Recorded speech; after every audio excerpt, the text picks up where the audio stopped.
తన చిన్నమ్మని పోలీస్ కాండ్తో అది తెలుసుకున్న సాయన్న వారిపై దాడి చేసి వారి తలలు నరికేశాడా? దొరలు పట్టెళ్ళు ఊరుకున్నారా? పర్వతాపురం అడవుల్లో ఉన్న ఆ మైసమ్మ తల్లి అండతో పోలీసులకు దొరకకుండా దొరల పట్టేళ్ల ఇళ్లను ఆస్తులను దోచి పేదలకు తిండి పెట్టాడు, పెళ్లిళ్లు చేశాడు. అడవి కాబట్టి పోలీసులకు సాయన్న దొరకలేదు కదా?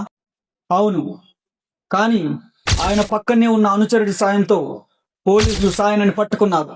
అప్పటి నిజాం ప్రభుత్వం ఆయనకు 10 ఏళ్ల జైలు శిక్ష వేసింది. అయితే జైల్లోనే ఉన్నాడు ఆయన. ఆయన్ని బయటికి తీసుకురావాలని ఎవరు అనుకోలేదా? కొంతమంది పెద్ద మనుషులు వనపర్తి రాణి శంకరమ్మను కలిసి ఆయన్ను విడిపించాలని కోరారు. రాణి శంకరమ్మ విడిపించిందా మరి? అప్పటి ఆ నిజాం ప్రభుత్వం కేవలం 2 ఏళ్లు మాత్రమే శిక్ష తగ్గిస్తామని చెప్పారు. అయితే సాయన్న జైలు నుంచి బయటికి రాలేదా? తన మిత్రుల సాయంతో జైలు గోడలు బద్దలు కొట్టుకొని అక్కడి నుంచి తప్పించుకొని హైదరాబాద్ చేరుకున్నాడు. తప్పించుకున్నాడా? మరి పోలీసులు మళ్ళీ పట్టుకోలేదా? పోలీసులు ఆయన్ని పట్టుకోవడానికి వచ్చారు.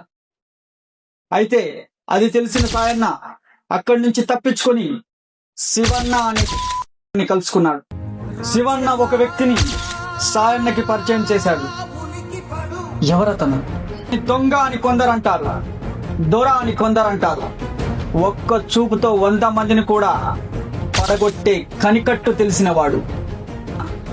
ఎవరతను? ఎక్కడుండేవాడు? పాన్గల్ గుట్టలు.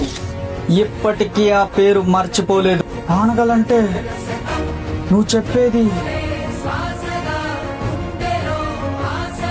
మరిన్ని అప్డేట్స్ కోసం ఇప్పుడే సబ్స్క్రైబ్ చేసి సపోర్ట్ చేయండి.